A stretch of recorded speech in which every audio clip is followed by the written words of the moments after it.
حضرت عبداللہ بن مبارک रहमतुल्लाह अलैहि फरमाते हैं कि एक मर्तबा मक्का मुअज़्ज़मा में शदीद कहत पड़ा, लोग नमाज इस्तिस्का के लिए मैदान अरफात में जमा होते रहे, लेकिन किसी तरह कहत के आसार कम ना हुए। बराबर एक हफ्ता इसी तरह गुजर गया। चुनांचे आइंदा हफ्ते जुमा की नमाज के बाद लोग फिर अरफात में जमा हुए, तो मैंने देखा एक सियाफाम ज़ईफ व नातुआ इंसान है, जिसने 2 रकत नमाज पढ़कर अल्लाह ताला से दुआ मांगी और सजदे में गिरकर कसम खाई कि तेरी इज्जत व जलाल की कसम, उस वक्त तक सजदे से सर न उठाऊंगा जब तक तो बारान रहमत से अपने बंदों को सैराब न कर दे। चुनांचे इसकी इस दुआ के बाद मैंने देखा कि आसमान पर सिया बादल छा गए और इस कदर मीना बरसा के मैं हैरान था। बाद अज़ा इस सियाफाम बंदा खुदा ने अपने रब की हम्द व सना बयान की और चल दिया। मैं भी उसके पीछे पीछे हो लिया कि देखूं कि यह शख्स कहाँ जाता है। जब वो चलते चलते ऐसे मकान में दाखिल हुआ जहां एक बर्दा फरोश रहता था, ये देखकर वापस चला आया और सुबह को कुछ रुपए लेकर इस बर्दा फरोश के मकान पर पहुंचा। मैंने कहा कि मुझे एक गुलाम खरीदने की जरूरत है। मेरी इस दरखास्त पर इस सौदागर ने तकरीबन 30 गुलाम मुझे दिखाए।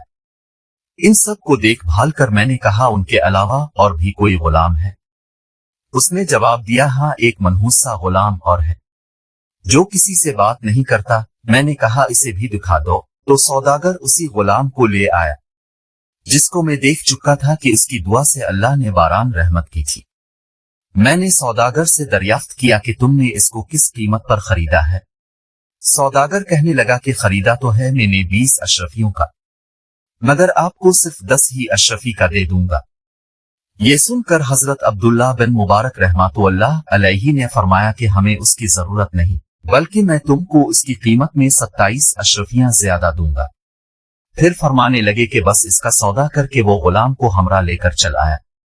तो वो गुलाम कहने लगा, ए मेरे आका, अपने आखिर मुझे क्यों खरीदा है? मैं तो किसी भी खिदमत के काबिल नहीं हूं। मैंने अर्ज किया कि मैंने तुमको इसलिए खरीदा है कि मैं तुम्हारा खादिम बनूं और तुम मेरे मालिक। मेरी इस बात पर गुलाम ने दरियाफ्त किया कि आप ऐसा क्यों कर रहे हैं? इस पर मैंने अर्ज किया कि मैं कल तुम्हारी करामत देख चुका हूं। अल्लाह ने तुम्हारी दुआ कबूल फरमाई और अपनी रहमत की बारिश कर दी, जिसके लिए मखलूक परेशान थी। उसने दरियाफ्त किया कि क्या वाकई आपने ऐसा देखा है? मैंने कहा, हाँ। इसके बाद इसने दरियाफ्त किया कि क्या आप मुझे आजाद करते हैं? मैंने कहा कि तो अल्लाह के वास्ते आजाद है। इसके बाद मैंने एक गैबी आवाज सुनी कि ए बिन मुबारक, तुझे बशारत हो, अल्लाह ताला ने तेरी मगफिरत फरमा दी। बाद अज़ा इस गुलाम ने कामिल वजू करके 2 रकत नमाज पढ़ी और कहा कि इस छोटे आका की आजादी पर तो अल्लाह का शुक्र है, मगर अल्लाह तबारक व तआला के आजाद करने पर इसका शुक्र किस तरह अदा करूं? इसके बाद दोबारा वजू करके इसने 2 रकत नमाज अदा की और दोनों हाथ आसमान की तरफ उठाकर दुआ मांगी कि इलाही, तुझे मालूम है कि मैंने 30 साल तक तेरी इबादत की और मेरे तेरे दरमियान अहद था कि तो मेरा पर्दाफाश न करेगा, मगर अब जबकि ये राज खुल गया तो मेरी रूह कब्ज करके अपने पास बुला ले। जब देखा तो उसकी रूह परवाज कर चुकी थी। हजरत अब्दुल्ला बिन मुबारक रहमतुल्लाह अलैहि फरमाते हैं कि मैंने इसको मामूली कफन दिया और नमाज पढ़कर दफन कर दिया।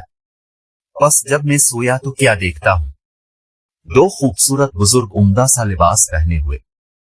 इनमें से एक साहिब ने मुझसे फरमाया, ए इब्न मुबारक, क्या तुझे अल्लाह ताला से शर्म नहीं आती? और ये कहकर जब वो चले तो मैंने दरियाफ्त किया, आप कौन हैं? तो उन्होंने फरमाया कि मैं मोहम्मद रसूल अल्लाह सल्लल्लाहु अलैहि वसल्लम हूँ और ये मेरे पास हजरत इब्राहीम अलैहिस्सलाम है। आखिर मैंने दरियाफ्त किया कि मैं अल्लाह से किस तरह नहीं शर्माया, हालांकि कसरत से नमाज पढ़ता हूँ। पर उन्होंने इरशाद फरमाया कि आज औलिया अल्लाह में से एक वली की वफात हुई और तुमने इसको अच्छा कफन नहीं दिया।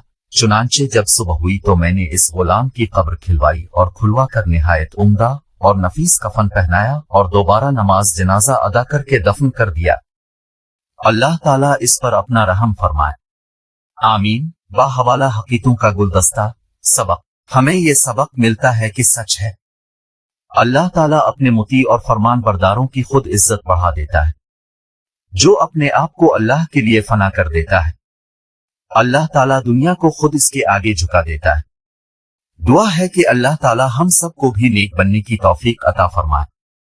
आमीन। मिलते हैं अगली वीडियो में, तब तक के लिए अल्लाह हाफिज।